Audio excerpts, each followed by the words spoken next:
भगवान महावीर से किसी ने पूछा कि धार्मिक व्यक्ति को क्या क्या करना चाहिए, क्या क्या नहीं करना चाहिए, कृपया बताएं जिससे कि मैं उन्हीं कामों को करूं जिन्हें करना चाहिए, उन कामों को ना करूं जो मुझे नहीं करना चाहिए, और ताकि मैं धर्म के शिखर पर, धर्म की पराकाष्ठा को उपलब्ध हो सकूं। भगवान महावीर ने जो वचन कहे बड़े महत्वपूर्ण हैं। उन्होंने कहा क्या करना है, क्या नहीं करना है, क्या करना चाहिए, क्या नहीं करना चाहिए, इसकी फिक्र बिल्कुल छोड़ दो।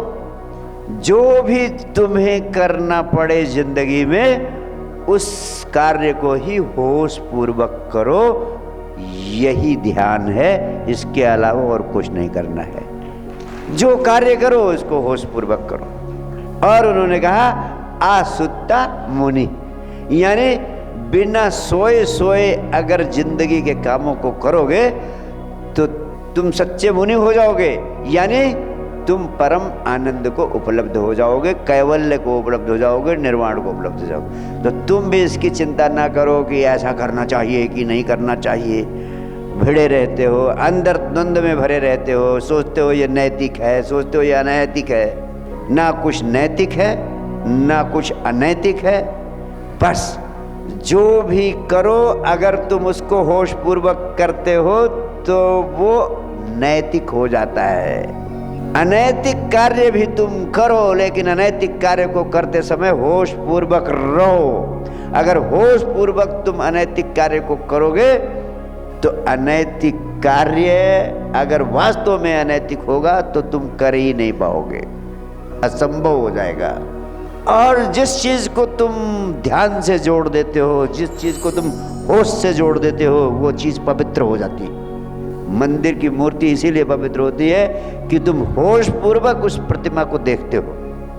लेकिन तुमने आज तक देखा ही नहीं मंदिर की प्रतिमा को भी कभी होश पूर्वक देखते हो प्रतिमा की ओर, और विचार भरे रहते हैं कि मुकदमा जीतना पता नहीं होगा कि नहीं, लड़की की शादी होगी कि नहीं, लड़के को नौकरी मिलेगी कि नहीं, अपना मकान बनेगा कि नहीं। प्रतिमा तो आज तक तुमने देखी ही नहीं, पूरा पूरा होश पूर्वक देखा ही नहीं। प्रतिमा के दर्शन का अर्थ है जब प्रतिमा को देखो, देखते समय सिर्फ प्रतिमा सामने हो, बीच में कोई विचार ना आए, सिर्फ प्रतिमा और प्रतिमा और प्रतिमा, इस तरह तुम प्रतिमा को देखो। यही विज्ञान था प्रतिमा के पीछे, और कोई विज्ञान नहीं। बाकी तो सब राजनीति जुड़ गई उसके साथ। दर्शन करने तुम्हें आता नहीं तो होश कोई अलग प्रक्रिया नहीं है जिसे अलग से करना है। जो काम करो उसी को ध्यान पूर्वक करना है। जैसे तुम भोजन कर रहे हो और भोजन करते समय कह दिया जाए कि आप राम राम जपो, तो भोजन करना और राम राम जपना बड़ी अड़चन पैदा हो जाएगी, बड़ी मुश्किल पैदा हो जाएगी। तुम कहोगे भोजन करूंगी राम राम जपू। हमारे यहाँ परंपरा चली है कि भोजन करो तो राम राम जपो, समय खाली हो तो माला जपो, राम राम जपो, कुछ भी काम करते रहो प्रभु का स्मरण करते रहो। तो ना तो प्रभु का स्मरण होता है ठीक से और ना काम होता है ठीक से। वो सब एक पागलपन पकड़ लेता है आदमी को।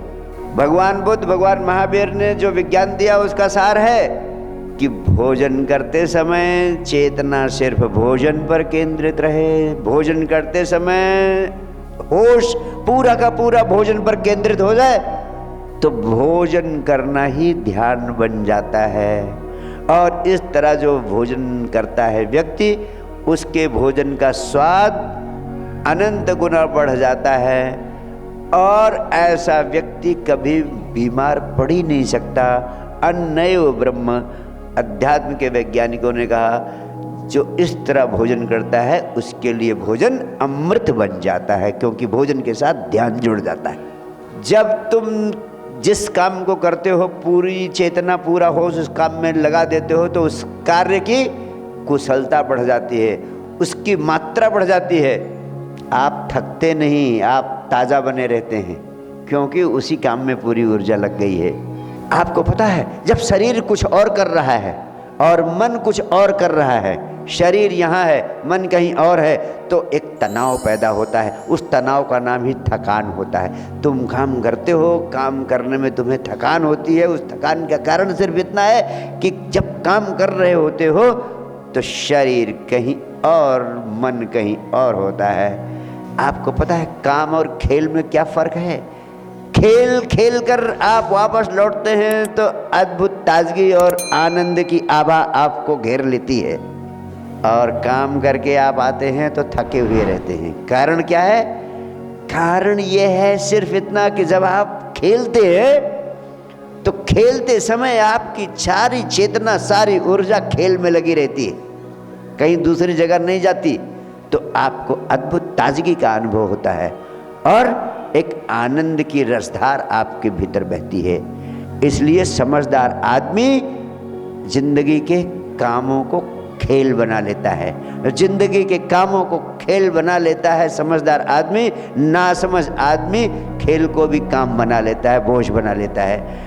और काम को खेल बनाने का एक ही तरीका है कि जिस समय जिस काम को कर रहे हो पूरी ऊर्जा उसी काम में उड़ेल दो। थोड़ा सा होशपूर्ण हो जाओ, थोड़ा सा समझदारी से काम करो।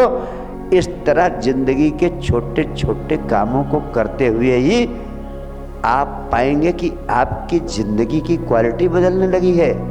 इसको बोझ न बनाएं, आदत को खेल खेल में बदल सकते हो। जैसे ही ध्यान कहीं दूसरी जगह चला गया, पछताने की ज़रूरत नहीं है, रिपेंट करने की ज़रूरत नहीं, फिर से वहीं आ जाओ और फिर से ध्यान लगाओ। महावीर या बुद्ध होना तो तुम्हारी यात्रा का अंत है, और प्रारंभ में तो महावीर भी वैसे थे, बुद्ध भी वैसे थे। तभी तो भगवान बुद्ध को 6 वर्ष लग गए बुद्धत्व को पाने में, भगवान महावीर को 12 वर्ष लग गए बुद्धत्व को पाने में। लेकिन तुम्हें हो सकता है 12 दिन और 12 महीने में ये बुद्धत्व मिल जाए, क्योंकि वो विज्ञान जिसे पैदा करने में भगवान महावीर को 12 वर्ष लग गए, वो तुम्हें विरासत में मिल गया है, एक संपदा के रूप में मिल गया है। उसका तुम उपयोग कर सकते हो। थॉमस एडिसन को बिजली का बल्ब जलाने में 20 साल लग गए थे, लेकिन तुम एक क्षण में स्विच ऑन करते हो, बिजली का बल्ब जल जाता है। अब आपको 20 साल गुजारने की ज़रूरत नहीं है। जो विज्ञान भगवान बुद्ध ने, भगवान महावीर ने इतनी साधना के बाद पैदा किया, उस विज्ञान का सरलतम ढंग से उपयोग करने की कला तुम्हें सिखाना चाहता हूँ। यहाँ से उठना तो इस संकल्प को लेके उठना। छोटा बच्चा भी जब चलना शुरू करता है तो सीधे दौड़ने नहीं लगता है, उठता है, गिरता है, लड़खड़ाता है, पैर डगमगाते हैं, लेकिन धीरे धीरे धीरे धीरे उठते गिरते एक दिन दौड़ने लगता है। खेल खेल में उसे पता भी नहीं चलता कब दौड़ने लगा। ऐसे ही अगर इस साधना का आप अभ्यास शुरू करोगे, खेल खेल में तुम ऐसे दौड़ने लगे होगे, ऐसे आनंद की रसधार पकड़ेगी और मनचाही मंजिल तुम्हें ऐसे मिलने लगेगी कि जो तुम सोचोगे वो होने लगेगा। सिर्फ तुम्हें पहला कदम उठाने की ज़रूरत है। बहुत बहुत प्यार, बहुत बहुत आशीर्वाद आपको।